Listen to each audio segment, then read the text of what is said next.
একটা হাদিস পাক বলে আমার আলোচনা শেষ করব। হাদিস পাকটা বুখারী শরীফে আছে, যেটা আজকে অনেক মানুষ সহিহ হাদিস বললা সহিহ হাদিস, অনেক মানুষ বা হুজুর গৌস পাককে মানতে চায় না। আমি বলবো আহলে হাদিসের বড় ইমাম যিনি হচ্ছেন ইবনে তাইমিয়া, তিনি বলেছেন দুনিয়ার জমিনের মধ্যে সবচেয়ে বেশি যার কারামত উনি হচ্ছেন হুজুর গৌস পাক। সুবহানাল্লাহ বলুন। আমাদের আলেম না, তাদের বড় আলেম বলেছেন।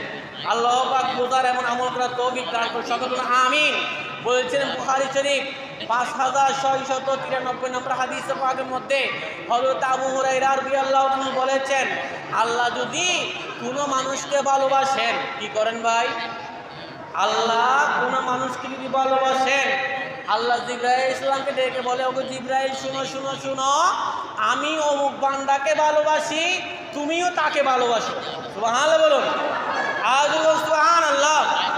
প্রিয় হাজরিন, যখন জিবরাইল আলাইহিস সালাম ওই মানুষকে যখন ভালোবাসেন, জিবরাইল ইসলাম আসমানবাসীকে বলে দেয়, ওগো আসমানবাসী শুনো শুনো শুনো, আল্লাহ অমুক বান্দাকে ভালোবাসে, আমিও তাকে ভালোবাসি, তোমরাও তাকে ভালোবাসো।